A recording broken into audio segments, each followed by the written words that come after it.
programa que você vai ouvir agora é uma produção independente. Os fatos e opiniões aqui expressos são de responsabilidade de seus realizadores. A Associação dos Universitários e Secundaristas de Belém apresenta Programa Voz dos Estudantes, pela Rua Nova FM.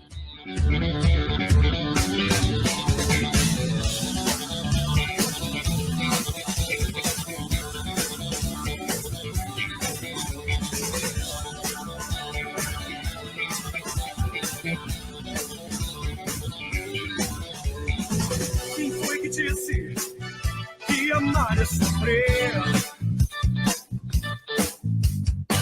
Quem foi que disse que Deus é brasileiro, que existe ordem e progresso, enquanto a zona continua no Congresso? Quem foi que disse que a justiça nada mais não falha? Que se eu não for um bom menino, Deus vai castigar. Os dias passam lentos, aos meses seguem os aumentos. Cada dia eu levo um tiro e sai pela culatra. Eu não sou ministro, eu não sou magnata, eu sou do povo, eu sou um Zé Ninguém. Aqui embaixo as leis são diferentes. Eu sou do povo, eu sou um Zé Ninguém. Aqui embaixo as leis são diferentes. Ei!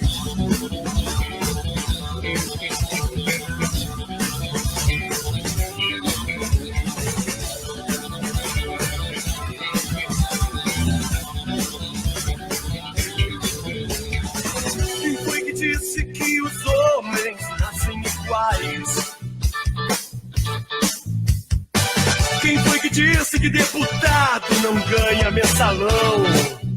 Se tudo aqui acaba em samba, o país acorda bamba. Querem me derrubar. Quem foi que disse que os homens não podem chorar? Quem foi que disse que a vida começa aos 40? A minha acabou faz tempo, agora entendo por quê.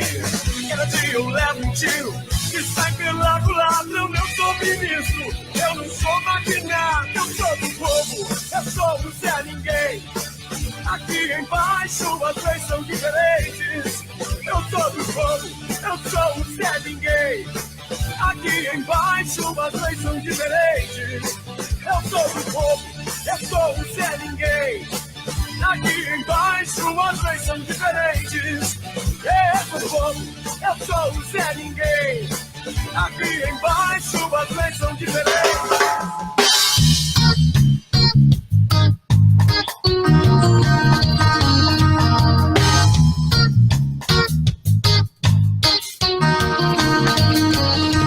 Caminhando e cantando. Olá, muito boa tarde, já estamos no ar com o programa Voz dos Estudantes aqui pela Nova Rua Nova FM. Estamos lá também via live no Facebook, onde nós estamos sendo transmitidos ao vivo e em cores para todo o nosso mundo. Para você que está nos acompanhando pelas ondas sonoras da 87,9 e pretende nos acompanhar pelo Facebook, basta você ir na barra de pesquisa do Facebook e digitar o seguinte comando: @AUSB 2014, a sigla da nossa entidade, a USB 2014, e você vai entrar em contato conosco ao vivo, vai poder participar pela live, comentar, compartilhar suas ideias conosco e fazer com que este programa aconteça com uma pluralidade de ideias. Deixa eu já agradecer ao nosso companheiro Luan Wesley, o nosso companheiro Tiago Fortunato. E o Tiago está dizendo que já chega aí para comer o bolo. Tiago, tem uma piada acerca do bolo que a gente vai lhe contar aqui quando você chegar na interna, viu? Relaxe. E o Tiago está falando do bolo por quê? Há 4 anos atrás, ia ao ar pela primeira vez o programa A Voz dos Estudantes. Há 4 anos atrás, um grupo de estudantes preocupados com a informação, preocupados com a transmissão de conhecimentos, preocupados com a transmissão de conteúdos de qualidade, mesmo sem qualquer tipo de formação comunicacional, resolveram criar um programa que fosse aberto para todas as pessoas, mas com o intuito específico de falar, de ser a voz do estudante belenense. Esse programa foi um programa inédito e já no ato da sua criação não tinha grande expectativa de vida. Isso porque, mais uma vez, aqueles que criaram o programa não tinham formação comunicacional, não tinham tempo para planejamento de programa. Eram estudantes, e são estudantes, universitários, assim como você. E, de certa forma, estávamos todos desestimulados. Estávamos todos preocupados com as barreiras que iríamos enfrentar. Mas, apesar de tudo isso, nós fomos mantendo o programa sábado a sábado. Cada dia nós tentávamos levar um conteúdo diferente, um quadro novo, um convidado novo. E, aos poucos, nós fomos organizando o programa. Logo, o programa ganhou corpo.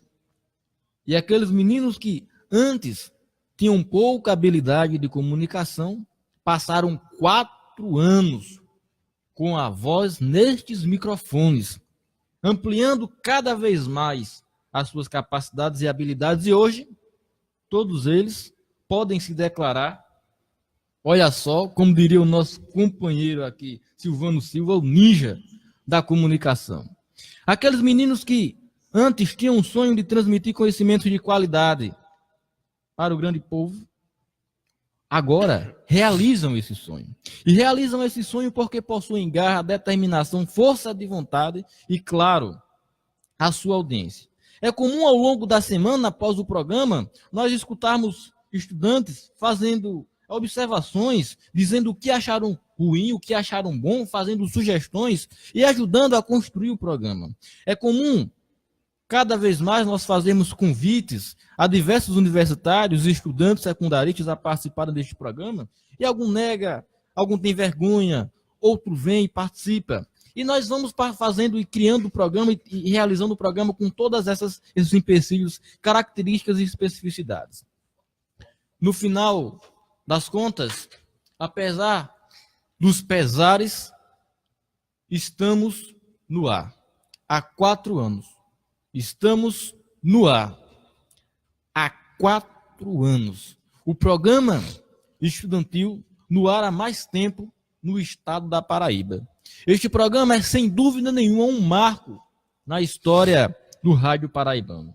É, sem dúvida nenhuma, um marco na história aqui da emissora da Nova Rua Nova FM. É, sem dúvida nenhuma, um marco na história da classe estudantil do nosso município. E é claro, este programa representa que a classe estudantil de Belém possui uma comunidade estruturada, uma comunidade organizada, disposta a sempre lutar pelos interesses da classe.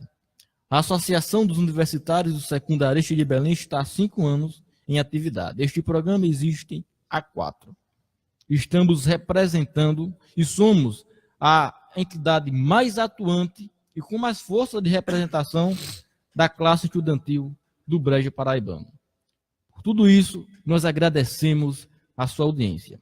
Por tudo isso, nós temos vontade, cada vez mais determinação de realizar a cada sábado, apesar de todas as dificuldades, um programa diferente, com temáticas diferentes, com conteúdos diversos, ajudando você, estudante concurseiro, ajudando você, estudante pré-vestibular, pré-universitário, ajudando a você, estudante autônomo, ajudando a você que quer ser ajudado. Mais uma vez, agradecemos pela sua audiência e vamos tocando o barco para frente. São 4 anos de programa A Voz dos Estudantes. E vamos já agradecendo a presença dos nossos companheiros aqui no estúdio. Nós temos o companheiro Bruno Barreto, o companheiro Jorge Leicon e também o nosso convidado mais que especial para tratar de um assunto extremamente importante para a nossa realidade brasileira, o nosso querido amicíssimo César Miranda, que logo mais estará participando conosco e trazendo algumas reflexões sobre uma temática tão aterrorizante. Fascismo. O que é o fascismo? E por que nós precisamos pensar sobre isso? O companheiro Tiago Fortunato está dizendo aqui que o programa A Voz dos Estudantes é melhor que o Raul Gil. Companheiro, nós tendemos a dizer, não, menos, devagar. Agradecemos o seu comentário e temos certeza que já já você vai estar aqui nesse programa fazendo aquela imitação que você disse que ia fazer. Nós vamos cobrar aqui ao vivo, viu? Você disse que ia ser o Marcelo Adnet Belém. Estamos lhe aguardando. Pois bem, 2018, 29 de setembro, estamos prestes a fazer a maior escolha das nossas vidas. Escolheremos aquele ou aquela que nos representará no âmbito do governo federal. Escolheremos aquele que irá escolher por nós todas as questões importantes sobre saúde, educação, segurança pública, meio ambiente, direitos humanos, direitos trabalhistas e por aí vai. Para além disso, como nós já refletimos aqui em outros momentos, escolheremos também aqueles que darão suporte para a atividade do Poder Executivo Federal, os nossos queridos e amados deputados e senadores. Infelizmente, a visão política do povo brasileiro é muito mais voltada para pensar o Poder Executivo e esquece o Poder Legislativo. Vamos lembrar, mais uma vez, foram os senadores e deputados que conseguiram retirar do poder uma presidente. Vejam o tamanho do poder que têm os senadores e os deputados. Então, por que nós não prestamos atenção em que nós estamos votando para deputados e senadores? É comum, inclusive, nós ouvirmos comentários, os mais diversos possíveis, de que a eleição só vale de verdade quando se vota para prefeito, para governador e para presidente. Vereador, deputado e senador não faz nada. Nós já discutimos aqui em outros momentos. Tome muito cuidado em quem você está votando para senador e deputado. Lembre-se mais uma vez, eles oferecem o suporte administrativo, o suporte de governabilidade do Poder Executivo. Estamos fazendo esse alerta porque estamos aí há pouquíssimo tempo da eleição. E talvez você nem tenha pensado ainda em quem vai votar para deputado e para senador. Então pense, o momento de pensar é agora. Você pode acompanhar as páginas, é o que nós aconselhamos, nos perfis oficiais dos diversos candidatos. Fazer os comparativos entre as diversas propostas, escolher aquele que está de melhor acordo com o que você acredita. Mas escolha, por favor, não deixe que os outros escolham por você. Já registrar a presença do nosso companheiro Israel, que com certeza vai dar também sua grandiosa contribuição no programa hoje. Companheiro César, já podemos iniciar a nossa conversação, o nosso diálogo acerca do fascismo. A gente pode introduzir o debate. E agora? Fica a seu critério, Eric. A gente está aqui à disposição. E antes de entrar no tema, gostaria de parabenizar, no caso, a USB pelos 4 anos de existência, o programa aqui também, que tem sido, no caso, um importante meio de comunicação com a classe estudantil, como também com a população no geral.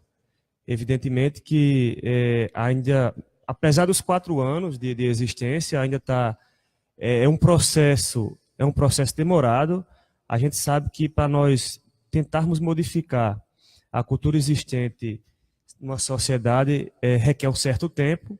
E dessa maneira eu quero parabenizar todos, a você, Eric, a Bruno, a Jordi, a Israel, e todos aqueles também que contribuíram e contribuem, no caso, para que a USB tenha força política, eu não digo política partidária, mas a política de uma forma mais abrangente, que é o intuito, no caso, da USB, como também a modificação da realidade social e educacional do nosso município. Então, antes de começar esse debate, essa pequena fala, vai ser de uma forma mais resumida, superficial, como ficou combinado, mas ao mesmo tempo eu quero parabenizar a todos que compõem a USB e a todos os estudantes de modo em geral. Na verdade, César, esse programa, como você bem sabe, é um programa de resistência. O estudante universitário é sempre um estudante muito ocupado, sempre tem muitas disciplinas a pagar, sempre tem muitas atividades para realizar. E nós entendemos, quando nós convidamos o estudante universitário para participar do programa, e a maioria afirma que vai ficar apenas na audiência. Nós agradecemos a audiência. Mas o programa é um programa que tende a multiplicidade de opiniões. Logo, exige a necessidade da participação direta de diversos estudantes. Então, o nosso objetivo maior era trazer para esse estúdio, todos os dias, um estudante universitário diferente, um estudante de uma graduação diferente. Até porque, veja bem, a maior escolha que o estudante secundarista faz é a escolha do curso de graduação. E a maioria de nós, companheiro Israel, quando escolhe o curso de graduação, não tem consciência, de fato, do que está escolhendo. Justamente pelo fato de desconhecer a complexidade que é a estrutura de uma universidade, por desconhecer as cadeiras que ele eventualmente irá pagar na universidade, por desconhecer como é que é a dinâmica de um curso superior. E a nossa proposta originária era, inclusive, trazer estudantes das universidades da região, dos diversos cursos superiores, para conversar um pouco sobre as graduações, para conduzir o estudante secundarista a fazer uma escolha mais madura. Afinal de contas, essa escolha, a escolha do curso de graduação, é, sem dúvida nenhuma, a escolha mais importante do estudante secundarista. Mas, desde o início deste programa, nós estamos tendo uma grande resistência no que diz respeito à disponibilidade dos estudantes universitários. E é justamente por isso que nós já tentamos, por exemplo, trabalhar com matérias em áudio. A gente já deu a opção de estudantes universitários produzirem alguns áudios acerca do que eles iriam trabalhar, acerca do que eles iriam estudar, e gravassem esses áudios pelo WhatsApp, para que eles pudessem participar à distância, mas infelizmente nós não tivemos esse retorno. Então nós aproveitamos a sua deixa para fazer uma convocação, fazer um chamamento. Você, estudante universitário, que sofreu para entrar na universidade, que pisou em ovos no momento de escolher a sua graduação, está preocupado com o futuro da classe secundarista, participe conosco do programa Voz dos Estudantes, faça com que este programa seja mais múltiplo do que já é, faça com que este programa chegue até a classe superior e a classe dos secundaristas, faça com que este programa realmente atinja as finalidades a que se propõe. Eu estou vendo ali uma organização, o companheiro Israel, o companheiro Jordi estão se organizando. Vamos fazer alguma colocação, meus companheiros? Boa tarde, Eric. Depois de longos dias, retorna aqui o programa, nessa data especial para o programa, que completa 4 anos, que foi um início difícil, muito confuso, e que você praticamente carregou sozinho, durante esses 4 anos, este programa, elaborando os quadros, trazendo as informações. Inclusive, como o César salientou, é muito importante um programa desse, que apesar de não ter o alcance que deveria, mas ele faz um serviço muito bom para a população, uma vez que informa sobre estudantes sobre determinado concurso, uma vez que orienta o estudante que nunca fez um Enem, e todo esse tipo de trabalho feito de forma voluntária só vem a contribuir para a nossa cidade, para o nosso estado, para o nosso país. E falando sobre o assunto, também gostei bastante, e não é uma tendência apenas aqui no Brasil, falar sobre o fascismo, mas também, infelizmente, é uma tendência mundial. Agora há pouco eu estava em casa e vendo um noticiário falando sobre o fascismo, a ameaça da volta do fascismo, até mesmo na própria Itália, que foi de onde originou-se. Então, passo aqui a palavra aos demais. Mais uma vez, parabenizo a todos que fazem parte do programa Voz dos Estudantes. Peço desculpas ao pessoal que acompanha pelo Facebook, pelas atrapalhadas aqui. Eu até brinquei, parece até os trapalhões, mas quem sabe faz ao vivo, e todo esse esforço é para levar boa informação a você de forma ponderada e sem nenhum tipo de paixão. Muito bem, agradecemos a sua participação e com certeza ponderada foi a sua participação agora. O companheiro Israel também, fazer uma colocação à vontade. Rapidinho aqui, viu, companheiro Eric? saudar os demais companheiros, César, Jordi, Bruno, parceiro de curso, e o nosso companheiro Eric aí na direção do programa. Também saudar os nossos ouvintes, nossos amigos estudantes universitários, secundaristas, enfim, a toda a comunidade estudantil. Eric, semana passada você disse que, né, os 4 anos da USB, e assim, é com muita satisfação que a gente realiza no dia de hoje esse programa voltado especial aí para essa data.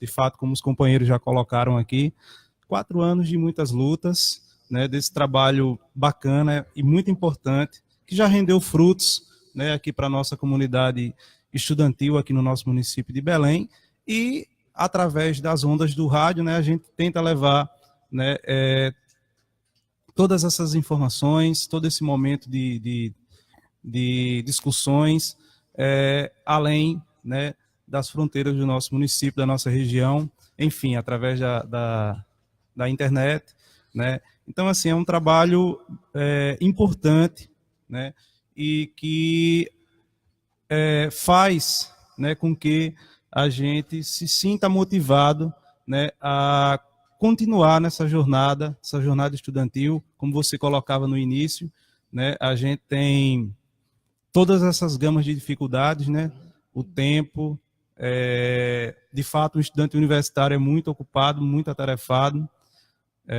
Até agora, um pouquinho antes, eu estava fazendo leituras, né, e a gente sabe de toda a nossa jornada acadêmica. Então, assim, parabenizar a todos que estão à frente, né, pessoal que vem ao longo do tempo unindo forças, também com a associação, com a USB, né, com os estudantes, e tomando essa iniciativa que é importante. Então, assim, e chegando aqui, né, e vendo o tema de hoje, falar sobre fascismo, mais do que nunca a gente precisa, né, a gente precisa discutir, até porque é uma questão histórica, né, relevante para a nossa sociedade brasileira, mas também na questão mundial, né. Então, nesse primeiro momento é isso, eu repasso a palavra para você, companheiro Eric. Agradecer, Israel, pela sua participação, e você disse que antes do programa estava fazendo algumas leituras, e eu lembrei que você está em fase de conclusão de curso, assim como nosso companheiro Bruno Barreto. E agradecer pela participação de vocês, especificamente, por estarem disponibilizando um tempo tão precioso, que é um tempo de leitura, é um tempo de reflexão, é o tempo de produzir o TCC e se livrar, né, da UEPB, entre várias aspas, tudo bem, né, entre várias aspas. E olha, os rapazes aqui estão terminando o TCC, estão em fase de conclusão de curso, perturbados com a universidade, mas ainda assim, em nome da causa coletiva, em nome da classe estudantil, se encontram conosco apresentando este programa. Então nós agradecemos a participação de todos vocês que fazem o programa Voz de Estudantes conosco. Companheiro Jordi? Queria só aqui registrar a telefonema que eu acabei de receber agora, é da sua mãe Gorete, querendo parabenizar todos os participantes aqui, todo mundo que já passou pelo programa e quem continua aqui dando o maior apoio a esse trabalho, que é o programa A Voz dos Estudantes. Ela parabeniza a todos pelo programa, pelos 4 anos de luta aí. Sua mãe querida, Eric Lima. Muito bem, nós iríamos mandar um alô, a gente sempre deixa para o final do programa, mas vamos adiantar, agradecer a audiência dos meus pais, a minha mãe Gorete, ao meu pai Epitácio, ao meu irmão Edson, a minha irmã Heloísa, o pessoal lá de casa, todo mundo. Agradecer pela audiência que estão sempre acompanhando o programa A Voz dos Estudantes. Agora, nós já podemos iniciar o debate, a conversação? Com licença, claro. Eu peço a licença mais uma vez, porque aqui eu me sinto não tão confortável ao lado de 3 historiadores, e quando se fala de história, é com essa turma que a gente deve conversar, dialogar, entender um pouco mais sobre a história. Mas como eu não entendo tão bem de história, para introduzir o assunto, eu me recordo ainda, Eric, dos tempos que nós estudávamos para vestibular, para Enem, e eu estudava ali sobre o fascismo. E eu sempre me apeguei muito à etimologia, a como surgiu a coisa. Eu vou aqui, arriscadamente, tentar traduzir, aliás, introduzir um pouco o assunto, pegando com base... Oi? Perdão. Ao vivo, pessoal, ao vivo, o bom da vida, o bom de programas ao vivo é que na vida não tem rascunhos, depois a obra em perfeição. Então, aqui, fazendo o programa ao vivo, nós estamos traduzindo o que é a vida em si. Mas, e falando da vida e das possibilidades que há, o fascismo, até onde eu li, na verdade, que inclusive é um termo latim, já que eu me apego a esses termos, que na verdade é faces, não de face de rosto, mas faces que partiu em seguida do italiano para fácil, que quer dizer feixe amarrado de varas, na verdade. E esse feixe tenta passar para, no caso, a ideia do fascista, que com a união se vence. Mas se vence, no caso, aquelas minorias ou aqueles outros grupos que eles tentam excluir. No caso do fascismo, quer dizer isso, esse feixe, passa essa ideia de repressão também por outros autores. Mas uma coisa que eu quero chamar a atenção do fascismo é que, geralmente, está ligado à comoção de grande parte do público, e com essa comoção instiga-se aquele pensamento, sempre há uma figura, vamos dizer assim, política muito forte de um representante que traduz, e também símbolos. Por exemplo, nós tivemos no nazismo a suástica. Nós temos num filme que retrata bem isso, que é a onda, e nós temos também outros símbolos por aí, inclusive este ano. Mas que não quero aqui dizer necessariamente que o fascismo está ligado apenas a um espectro ou outro. Quando eu falo espectro, me refiro à direita e à esquerda, ou esquerda.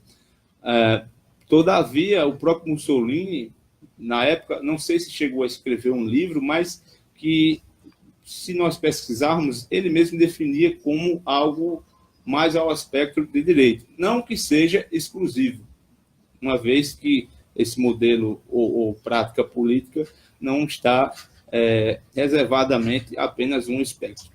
Dito isso, com toda a limitação, passo aqui a palavra aos demais e mais competentes para falar do assunto, que são os historiadores Israel, que é um cara fantástico, o próprio Bruno Barreto, que é um crânio, e César Miranda, que é historiador formado, e aí é esse que nós vamos explorar, inclusive o nosso convidado de hoje.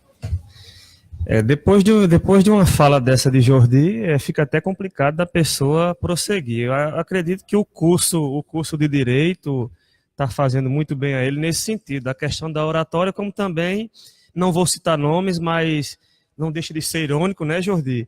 A maneira como você fala, e assim, a sua fala, na realidade, me remete muito bem, eu não vou citar nomes, evidentemente, a um candidato a presidente da República, com essas ironias, com essa sua, no caso, a sua oratória sofisticada, né? Você é um sofista, na realidade, então, assim, ficou... Sofisma pressupõe a condição bionívoca daquilo que eu digo e daquilo que eu penso, ou seja, é a contradição daquilo que eu estou falando, daquilo que eu realmente penso. Se eu falei aqui é porque eu acredito. Então eu discordo nesse ponto de vista. Não, justamente. A sua sofista de sofisticado. E essa sua fala agora, final, essa sua fala não tem como remeter a essa figura pública brasileira notável, um grande quadro da política brasileira, com certeza. Então, assim, Jordi, ele, na realidade, ele passou a etimologia da palavra fascismo, eu não vou me prolongar muito, até porque ele já falou nessa ótica, nessa perspectiva, e a gente tinha combinado aqui, apesar de eu, no caso, ter sido, entre aspas, o convidado para falar sobre o fascismo, sobre as características do fascismo, a gente decidiu aqui, na realidade, no caso, fazer uma espécie de mesa redonda, né? Então, aqui, para quem está acompanhando a live, dá para perceber aqui, nós 5, na realidade, aqui, então a gente vai fazer uma espécie de bate-pronto aqui, uma fala, uma mesa redonda. Então, assim, esse contexto que Jordi falou se insere, na realidade, o surgimento do fascismo em si, ele surge, no caso, na Itália. A Itália totalmente devastada pela Primeira Guerra Mundial, a Itália, no caso, com as consequências econômicas, a desvalorização da moeda, a subida dos preços, no caso, como se a gente chama, no caso, a inflação, né? a desvalorização também da questão dos militares, dos soldados, do desemprego. Tem também as consequências sociais, que são as greves, as ocupações da fábrica. Então, todo um cenário que foi desenhado a partir da Primeira Guerra Mundial, a Itália devastada. Então, veja só, esse ambiente, esse terreno, ele foi propício para o surgimento de uma ideologia autoritária, de uma ideologia que, ao mesmo tempo, como o Jordi falou aqui, o termo feixe, um termo de fechado, de coesão, um ultranacionalismo. Então, assim, tudo que fosse, tendo em vista as consequências, a Itália ter sido devastada, na realidade, pela Primeira Guerra Mundial, então, como eu havia falado, foi um ambiente propício de agitação social, de inflação, enfim, foi um ambiente propício, no caso, para o surgimento dessa ideologia totalitária e autoritária, no caso, o fascismo. A gente pode fazer um paralelo, inclusive, com o Brasil de hoje. A gente está vivendo uma realidade socioeconômica no Brasil de inflação, uma realidade, no caso, de convulsão social mesmo, de agitação social, de uma polarização muito forte. Então, isso se nós não tivermos cuidado, é um ambiente propício, na realidade, para a efetivação e a tomada do poder da ideologia fascista. Então, é preciso muita cautela para a gente poder pensar a realidade brasileira, para nós não cairmos na tentação de termos um salvador da pátria, de nós termos uma pessoa que represente para grande parte da população como se fosse a personificação de uma ideologia autoritária que possa aparecer, como eu posso aqui, sem atingir ninguém, mas como eu posso aqui me expressar. Uma figura que se coloca como pedestal da moral, da ética, do autoritarismo, como se fosse resolver toda a situação que se encontra no Brasil a toque de frases feitas. Então, assim, essa pessoa ela é cultuada do mesmo jeito que Mussolini foi cultuado, na realidade, após a Primeira Guerra Mundial, pegando um ambiente propício para isso. A gente corre um sério risco, não só no Brasil, como o Jordi havia falado, mas inclusive na própria Itália, a retomada, no caso do fascismo. E tem para quem quiser aprofundar o caso específico do Brasil, eu indico um estudo muito importante da socióloga Esther Solano. É um estudo de maio de 2018. Ela faz uma pesquisa, um apanhado com relação à ascensão do extremismo de direita no capitalismo. Ela fala da crise da democracia e, ao mesmo tempo, essa crise da democracia ela é um ambiente propício para o extremismo de direita ganhar força. Então, a gente deve ter muito cuidado nesse sentido. Como eu havia falado, é um ambiente devastado. Imagine, quem está escutando através tanto da live quanto também da rádio, imagine você, a gente encontrar um ambiente de devastação, no caso, né? No caso, aumento do custo de vida, a inflação de modo geral, a alta violência, a falta de segurança, a falta de emprego, a falta de uma certa maneira, de um equilíbrio na sociedade. Isso faz com que, consequentemente, apareçam discursos como se tudo fosse resolver de uma forma autoritária, que despreza a minoria. Ora, a gente sabe que a gente vive, na realidade, num ambiente, numa sociedade plural, uma sociedade heterogênea, seja ela de raça, seja ela de cor, seja ela de orientação sexual. Então, a partir desse momento, tudo se relativiza. Tudo se relativiza na busca de uma hegemonia, de um discurso feito, de um discurso pronto, que X, como posso dizer assim, X modelo é o padrão ideal para tudo. E digo isso da questão tanto econômica, passando pela questão social, a questão de gênero, a questão racial, que é uma coisa também muito forte, muito grave. A gente, por exemplo, no Brasil, tem esse discurso, essa de certa forma não, racista, de quem é do centro-sul, sudeste, aquela região ali, é uma espécie de uma sociedade, de um local superior, no caso, ao Nordeste. É um exemplo que a gente pode citar, entre outros exemplos. A questão também das mulheres, que está muito forte hoje, da misoginia, do machismo, do homem achar que ele é proprietário da mulher. Então, assim, é toda uma construção que se vai paulatinamente, através de discursos autoritários, de certa forma moldando a sociedade, ganhando eco na sociedade, e a partir daí a gente sabe que fora da democracia, fora da política, a gente sabe o caminho que vai se chegar. Aí entra também outra questão que eu vou ser rápido aqui, porque tem outros amigos para falar. Eu estou falando de forma artificial, fazendo comparativo do que é fascismo. A gente sabe que há um processo fortíssimo no Brasil de criminalização da política e dos políticos. Claro que, evidentemente, a corrupção ela assola o país todo, mas não é com esse discurso de higienização, de salvador da pátria, inclusive até às vezes de partidarização da justiça, que a gente vai se resolver, não. Que a gente vai resolver essa situação, não.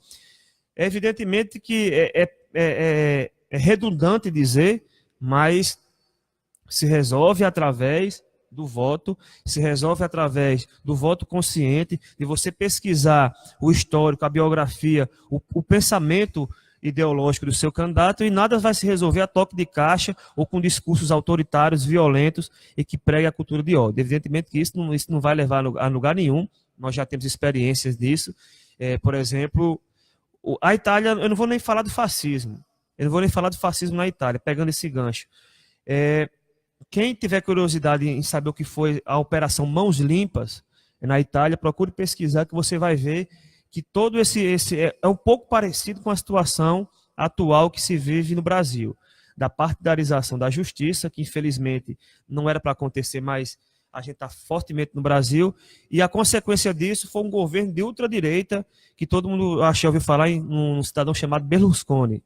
Então, se varreu a esquerda, pegando essa analogia, se varreu discursos sociais, ao mesmo tempo a extrema-direita, a ultradireita se apossou do poder, e a gente sabe as consequências que foi isso para a Itália, inclusive até hoje. Quando você toca no assunto, César, da partidarização, foi isso, da justiça, eu me lembrei que ontem, assistindo a TV Justiça, eu vi um episódio que quem era entrevistado foi Roberto Gugel, ex-procurador federal, e que criticava essa ideia que foi passada nos últimos meses ou nos últimos anos de que o Ministério Público é salvador da pátria. Ele disse que, a partir do momento que o Ministério Público trabalha dessa forma, ele está, na verdade, fazendo algo que não é da sua atribuição. Segundo ele, deve-se cumprir, na verdade, o artigo 127 da nossa Constituição, que é quando começa a falar da função essencial à justiça, que no caso é o Ministério Público aqui no Brasil, e que nos últimos anos ele observou que parte dessa parte da Constituição não está sendo cumprida na sua totalidade, ou seja, está sendo cumprido de forma seletiva, e assim não há uma instituição eficaz naquilo que deveria ser. Inclusive, ele fala com autoridade, tendo em vista que ele foi um dos juristas que participaram dos debates, das reuniões sobre a Constituinte aqui no Brasil. Sim, só mais uma coisinha, eu prometo não falar mais por hoje. Quando você fala daquelas características de problemas sociais que há e vem alguém e se aproveita, eu me recordo muito do que foi o próprio Hitler, quando pega aquela Alemanha humilhada praticamente, que, vamos ser honestos, assim, o tratado não foi tão justo, eles tiveram que arcar com tudo daquela forma, e veio alguém se apropriou daquela situação, vamos dizer assim, envenenou parte daquela população, e a gente viu no que deu. Só corroborando com o que você acabou de dizer sobre a figura que surge como solução de forma bem prática e imediatista, uma vez que as pessoas procuram a forma mais prática realmente na dificuldade. Mas, infelizmente, não é assim que se resolve. Como diria os antigos, ave de Minerva só alça voo ao entardecer, ou seja, tudo tem seu tempo. E só para encerrar minha fala aqui, até porque a gente está fazendo a mesa redonda aqui, eu estou fazendo mais esse paralelo entre o fascismo e a realidade atual do Brasil. É como eu havia dito, para encerrar minha fala e para que os companheiros prossigam de forma mais contextualizada historicamente. Imagine você, como eu havia falado, você que está nos escutando nesse momento. Falta de emprego, inflação alta, crise política, corrupção, aquele clima de instabilidade, de agitação social mesmo, como nós, inclusive, estamos vivenciando no país, a partir, evidentemente, dessa crise política iniciada no ano de 2015 para 2016. Então, esse ambiente, ele é propício, quem conhece um pouco de história, ou quem não precisa ser historiador por formação, mas quem busca, quem pesquisa, no caso, sobre a história, principalmente da história, o pós-Primeira Guerra Mundial, vai perceber que é um ambiente propício para o surgimento de lideranças autoritárias, de lideranças totalitárias, do culto à personalidade, como essa pessoa fosse, de certa maneira, um salvador da pátria, que vai chegar e resolver toda a situação que foi construída na sociedade, com frases prontas, a toque de caixa, como se isso fosse possível. Até porque, pela correlação de forças, a gente sabe que no sistema político que a gente que é o brasileiro hoje, vai ter que ser muita coisa negociada. Até porque a política em si, ela é a arte do convencimento, ela é a arte do diálogo. Então, a partir do momento que você centraliza e diz, é do meu jeito, usando um linguajar bem fácil, bem popular, é do meu jeito e acabou-se, o resto que se exploda, eu sou todo poderoso, eu sou o rei sol, eu sou o Deus da situação, eu sou o Messias da situação. Então, assim, a partir desse momento, a gente sabe que é um discurso fácil, é um discurso pronto, e que, inclusive, não só na Itália fascista, como na Alemanha nazista, esse discurso ele foi ganhando eco na sociedade, esse discurso ele foi sendo amplificado na sociedade, ramificado na sociedade, e a gente sabe as consequências do que foram tanto o fascismo na Itália, quanto o nazismo na Alemanha, o famoso nazifascismo. Então, é isso que a gente quer para a nossa sociedade de hoje. A gente quer mais violência, a gente quer mais que a cultura do ódio avance na nossa sociedade, é isso que a gente quer. Vai crescer nossos filhos, é uma coisa que se fala muito, a questão das novas gerações, para encerrar, Bruno, a questão das novas gerações. É essa sociedade que a gente quer entregar para os nossos filhos, com mais violência, com a cultura do ódio, que você não pode debater uma situação que a outra pessoa já vem de forma agressiva, de forma totalitária, lhe ameaçando, é isso que a gente quer? Então, tudo isso são consequências de discursos neofascistas, da ascensão. Eu não estou aqui dizendo que a esquerda é santa e que a direita é dessa forma maniqueísta, não, porque também a gente sabe que os extremos, tanto a esquerda quanto a direita, na verdade, os extremos, eles são prejudiciais. Então, assim, mas é isso que a gente quer para a sociedade? Para a nossa sociedade, a gente quer paz, é uma coisa óbvia. A gente só vai prosperar enquanto nação, a gente só vai avançar enquanto sociedade no que se refere a custo de vida diminuir, a emprego, a salário, a baixa da inflação, com tranquilidade, seja ela política ou social. Sem tranquilidade, o caminho, e sem política, sem democracia, a gente sabe aonde a gente vai chegar. A gente já viveu aqui no Brasil uma ditadura civil-militar que foi sangrenta, que torturou, que matou. É isso que a gente quer para a sociedade? Então, são reflexões que a gente deve ser feita a partir dessa lógica do entendimento do que é fascismo. Aí o companheiro Bruno ele vai fazer mais uma apanhada histórica do fascismo mesmo, e a gente vai dando seguimento a essa mesa redonda que a gente formou agora de improviso. Bruno, antes de você participar, eu gostaria de mandar um alô para os nossos ouvintes que estão nos acompanhando pela live no Facebook. Mandar um abraço para o nosso companheiro Guga, o Augusto, o Manfredino, ele está dizendo ali tem um bordão ali muito interessante. O Tiago Fortunato também escreveu outro bordão. Gente, que é isso? Vamos devagar, calma. Agradecer também a audiência da minha prima Micarla, está agradecendo pelo programa, está parabenizando a todos aqui pela participação. E quem entrou na live também foi o companheiro Israel, que está ali, ó. Obrigado, Israel, por estar nos assistindo no Facebook. Sua audiência é muito importante para todos nós. E a Vilma Pontes, que também está mandando um oi, um olá para todos nós. Muito obrigado, Vilma, pela sua participação. O companheiro Bruno pode meter o aço aí. Então, boa tarde a todos, companheiros. E, mais uma vez, parabéns para nós. Isso. 4 anos juntos aqui nessa batalha. Foram 4 anos inesquecíveis. Bruno, eu agradeço, mas eu queria que o senhor falasse um pouquinho mais perto do microfone, porque esse microfone aí, ele tá muito mais baixo do que o outro. Eu nunca vou me acostumar com isso. Não, mas esse microfone aí realmente tá tenebroso. Não, mas realmente, novamente, parabéns a esses cavalheiros aqui. Antes de começar a análise histórica, eu tenho que dizer que é sempre um banho de conhecimento quando eu resolvo me reunir com essa galera. Então, é um grupinho que, desde cedo, nós estamos concentrados em produzir conhecimento. Companheiro Bruno, é um prazer para nós estarmos ao seu lado e compartilhando o seu conhecimento. É lindo, lindo. Todo esse tempo, esses 4 anos juntos lá, a gente sabe das nossas jornadas, né? Nós estamos sempre por lhe dar um banho de conhecimento. Não, com certeza. É isso aí.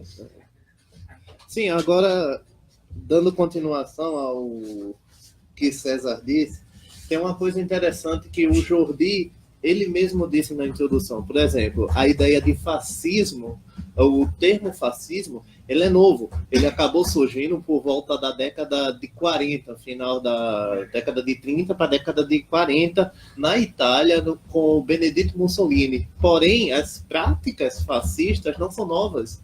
Existem há eras. Não é algo novo. A gente pode citar, por exemplo, um ícone que ele foi um fascista e que ele é estudado até hoje, que é o Napoleão Bonaparte, na França. Se a gente pegar a condição histórica quando Napoleão surgiu, é o mesmo padrão para onde todos os outros sistemas fascistas vão surgir. Porque o que aconteceu com a França para Napoleão surgir? A França estava um caos. Tinha passado pela Revolução, só que ainda estava sofrendo um efeito reverso da Revolução Francesa. Por quê? Eles não conseguiram manter a República. O Robespierre endoideceu com a publicação midiática de lá. Ele queria concentrar os poderes nele. Então, para tentar afastar esse estado de calamidade, o próprio Napoleão, ele deu um golpe, o famoso conhecido 18 de Brumário. E isso marcou um período extremamente militar e fascista. Quais foram as características que se mantêm até hoje? Eu acho que é importante você conhecer para não sair por aí afirmando coisas do tipo, é matar bandido que se resolve. Isso não é fascismo. Claro que é. Um dos primeiros controles, veja bem, é o poder total na figura de uma pessoa. Não tem essa. Fascismo vai ser isso. Uma pessoa, ela vai chegar no poder, geralmente ela nunca chega no poder por imposição, é sempre por escolha do povo, porque o povo ele vai estar fragilizado naquele momento. O lugar social onde o povo se encontra vai estar extremamente, como eu posso dizer, fragilizado, quebrado. Era como a França se encontrava após a Revolução. Não tinha saído como projeto revolucionário. Então estavam fragilizados, a economia estava quebrada. E nesse momento surgiu uma voz autoritária. A gente vai ver o mesmo esquema na Itália e principalmente o exemplo mais forte na Alemanha. O Hitler ele vai utilizar desse cansaço com os alemães, dessa fragilidade econômica, desse resquício da Primeira Guerra, para alimentar um ódio que os alemães vão ter. Só que vai ser um ódio com as pessoas de casa. Não vai ser que nem, por exemplo, eu não lembro o termo, mas um ostracismo, um preconceito com quem vem de fora. Não, vai ser um preconceito com os próprios membros da casa. Por quê? Ele vai pegar uma política totalmente preconceituosa contra a burguesia da época.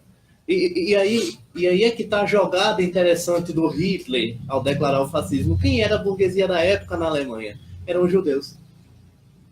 E ao pegar o seguinte verso, nós temos que tirar eles do poder porque estão roubando nossos empregos. O povo alemão está sem trabalhar, ele acabou se tornando aquela voz autoritária que todo mundo queria. Algo semelhante foi acontecer na Itália. Como o César disse, a Itália estava quebrada, estava com a inflação lá no teto. Chegou Mussolini pegando uma voz autoritária que ia resolver tudo. O fascismo sempre começa assim. Por isso que é difícil a gente prestar atenção e falar sobre o fascismo. Porque o fascismo é sim algo ruim, só que ele se apresenta como algo bom a início. É como aquela velha história de João e Maria. A bruxa oferece doces para eles. Só que, na verdade, não era doce para fazer a criança feliz, era para tentar matar eles, entende? Então, essa é a jogada. O fascismo, ele vai se aproveitar da sua fragilidade para trazer promessa de estabilidade em uma nação. Só que ele vai fazer, na realidade, e nota, eu não estou dizendo que só a direita faz isso e só a esquerda faz isso, como o Jordi disse, porque vale salientar que a União Soviética também fez isso. O próprio Stalin, quando tinha chegado ao poder, ele sofreu um golpe. O Stalin não, o próprio Lenin, quando tinha chegado ao poder, ele sofreu um golpe que foi o Stalin que deu. E criou um período autoritarista na Rússia. Então, a esquerda também faz autoritarismo, é algo comum dos dois lados. Por quê? Eles vão estar em busca de uma coisa que é essencial do ser humano, que existe desde os primórdios. Não pense que a história começa lá na Revolução Francesa ou começa no Renascimento. Não. A história da humanidade, pela disputa do poder, é muito mais antiga, meu querido. Existe há muito tempo. O que vai acontecer? Eles vão dar um golpe e eles vão estar em busca do poder. Tanto os dois lados do poder vão querer disputar entre si. Agora, quando se chega a um ponto extremo como o fascismo, você vai estar encarcerando a própria nação. Por quê? Primeira característica, você vai conseguir controlar todos os meios de comunicação. Historicamente, isso aconteceu. Primeiro, com o César Augusto, no primeiro momento que ele chegou ao poder em Roma, ele tratou de censurar o Senado, porque ele sabia que se não censurasse o Senado e deixasse o Senado tomar as ações e divulgar para o povo que ele seria o novo César, ele morria. Mas isso não cabe aqui falar. Depois, com Napoleão. Napoleão censurou a primeira mídia jornalística que surgiu na França. Porque na França, a mídia jornalística foi o corpo que acabou movendo a Revolução Francesa. Na Alemanha, Hitler censurou toda a mídia para que não falassem do partido dele. Isso está bem claro. E na Itália aconteceu a mesma coisa. Então você pode perceber que tem um controle midiático. E esse controle midiático é fundamental. Por quê? A mídia, quer seja ruim ou quer seja boa, é aquele órgão que acaba levando informação para as pessoas. E você não quer que essas pessoas tenham qualquer tipo de informação. Então é mais fácil você controlar o tipo de conhecimento que você tem acesso, é mais fácil de controlar o que você pode ler ou não, do que criar uma política reversa. E eu acho que esse é o ponto crucial, historicamente falando, do fascismo, que a gente pode perceber no Brasil. Porque o que acontece? Eu não sei se os meus colegas aqui concordam na mesma coisa, mas o Brasil parece que ele está sofrendo um processo de perda de conhecimento. Cada vez mais nós estamos vendo uma guerra midiática de ambos os lados, tanto o lado A quanto o lado B estão chegando a extremos. Nós estamos vendo um controle massivo das informações e nós estamos vendo, a partir disso, uma completa desinformação. O resultado final a gente já pode saber onde vai dar. Agora, o fascismo, ele pode ser retirado? Pode. Historicamente, o fascismo foi retirado. Só que demora. Por que demora? Porque o fascismo, ele vai ter uma coisa na sua raiz, que vai ser o silenciamento.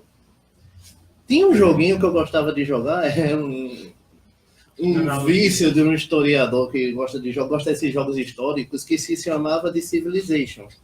Civilization era um jogo em que você tinha o planeta Terra e você decidia criar a humanidade lá e deixava se desenvolver. Só que você tinha que escolher qual sistema político aquela sociedade ia usar. O mais interessante é que o sistema político mais fácil de se usar era uma ditadura.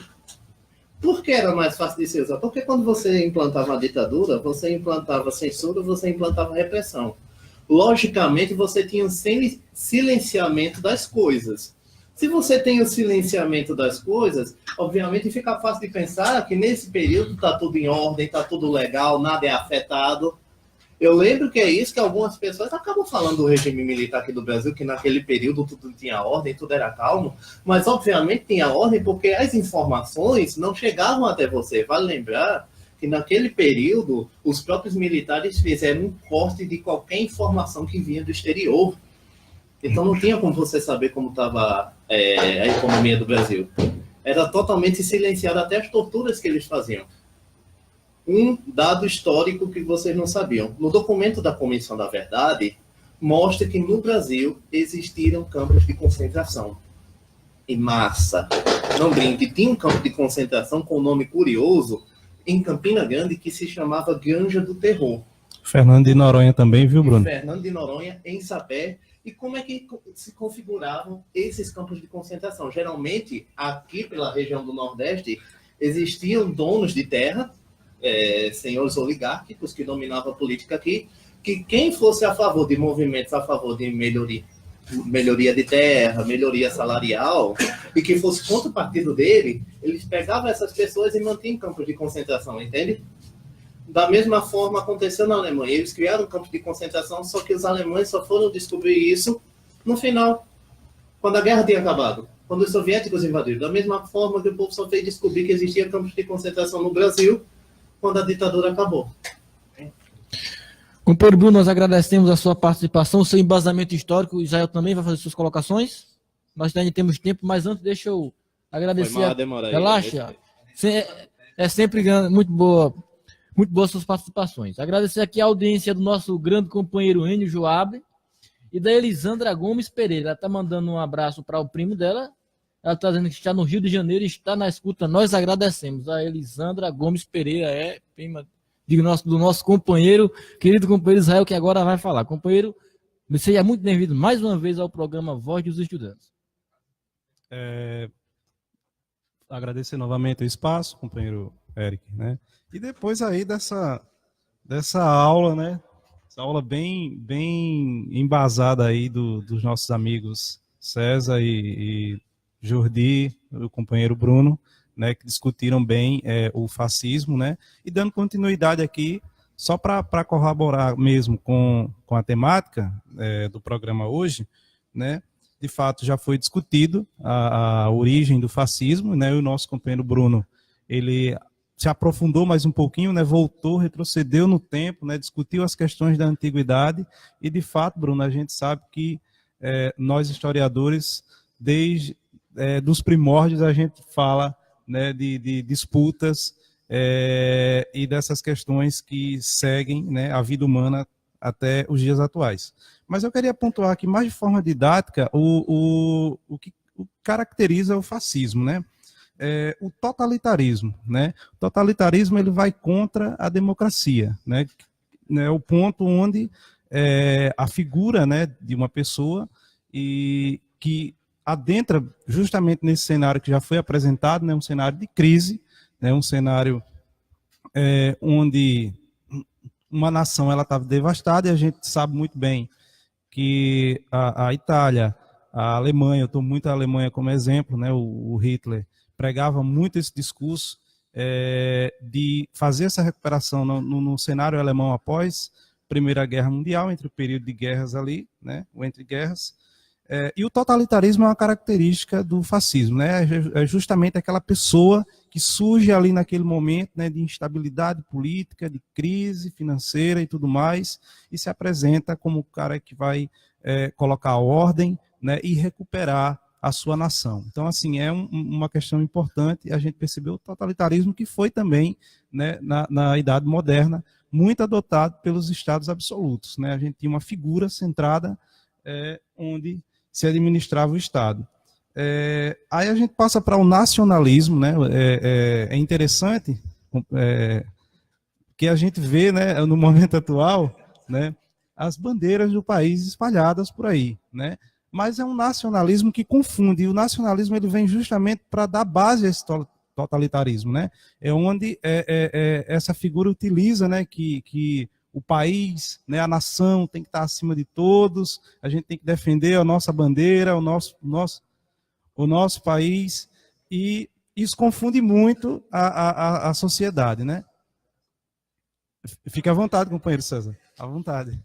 Desculpe, só para provocar um pouco. Esse discurso nacionalista, claro, para dentro do país, porque as características de alguns vídeos que eu vi determinada figura política adota um discurso aqui no Brasil, nacionalista, e fora do país vai bater continência para a bandeira norte-americana. Então é uma contradição muito grande, né? Só uma provocação. Justamente, correto. E a gente já viu isso em outros momentos, viu, César? A gente já viu essa questão aí do nacionalismo, né? Outras figuras fazendo esse tipo de coisa, né? Então o nacionalismo, ele é, entre os fascistas, né, é a ideologia baseada na ideia de que só as pessoas do país têm valor, né? Eles querem dar aquela supervalorização para o país, né? E isso, como eu falei, confunde muito a cabeça das pessoas, né? E que ao mesmo tempo estão apoiando, na verdade, né, por trás do nacionalismo está o totalitarismo, né? O militarismo que a gente está vendo, né, muito nos dias atuais, né?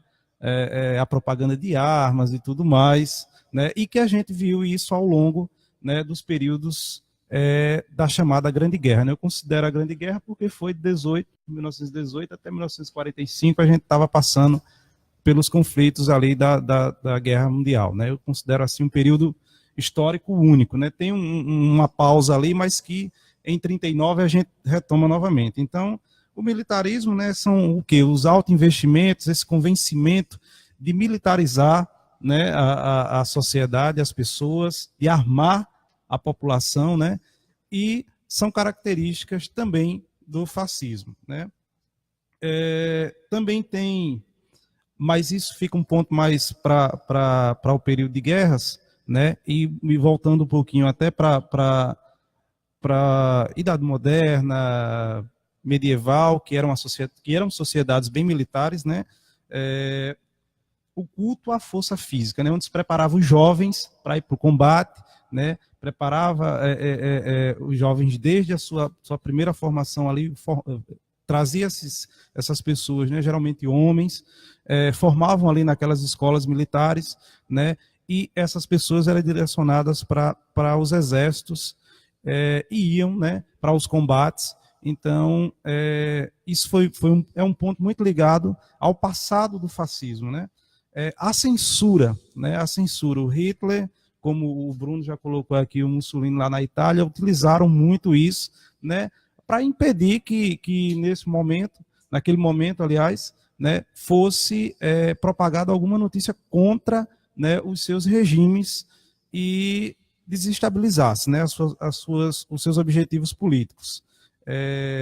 A propaganda, né, aí, à frente da censura, né, eles censuram primeiro, depois fazem uma propaganda a favor deles, né, que é algo totalmente extremista, radical mesmo, né, que isso me lembra também um pouquinho, já vem para a história do Brasil, a gente vê isso lá em 40 também, com o próprio Vargas, né, em outros períodos também da história, a gente vê essa propaganda, né, em favor dessas figuras, né.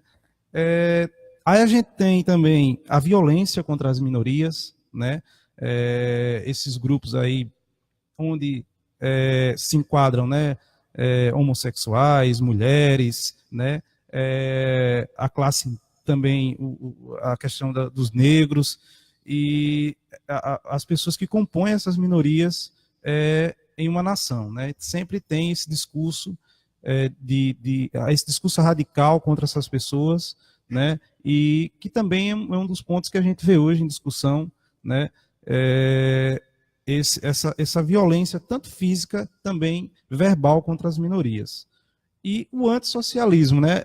O fascismo, ele se caracteriza também por isso, por ser antissocialista, né? As pessoas também, como eu falei, pegando dos primeiros pontos, né, se confundem muito na questão do nacionalismo, acham que estão acreditando numa figura que está voltada para o seu país, né, como aconteceu no caso da Alemanha, na Itália, e também em outros países da Europa. A gente teve Portugal, né, que teve alguns pontos lá do fascismo também, os regimes fascistas, eles vão contrários, né, eles são contrários às políticas sociais, né? Então isso é também um outro ponto do fascismo.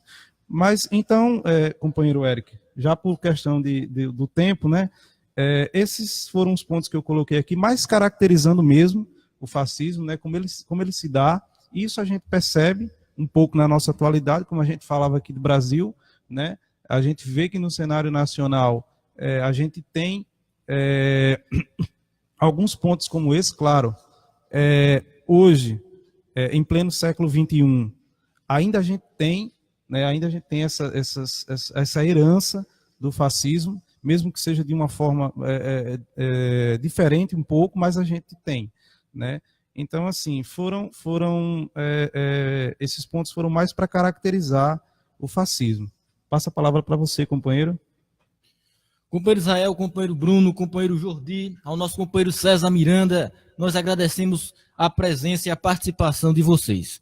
Agradecemos também a audiência de todos aqueles que estão nos acompanhando via live no Facebook. O companheiro Silvano, que acabou de chegar também, já está ali, dizendo, ei, é só 1 hora o programa, gente. Calma, doutor, relaxa. Hoje nós estamos fazendo o nosso programa comemorativo de 4 anos e acabamos nos estendendo um pouco, mas o tema estava bastante polêmico. Mas é esse mesmo.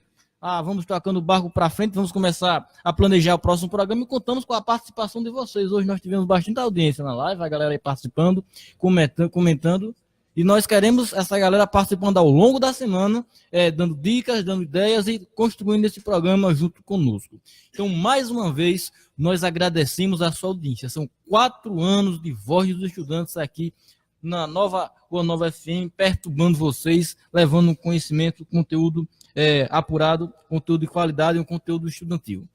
Mais uma vez, de novo, muito obrigado pela audiência de vocês nesses 4 anos de Voz dos Estudantes. Parabéns aqui para todos os nossos companheiros. Vamos continuar na luta, vamos continuar com muita garra. Você ouviu o programa comemorativo da Voz dos Estudantes de 4 anos. Até o nosso próximo sábado.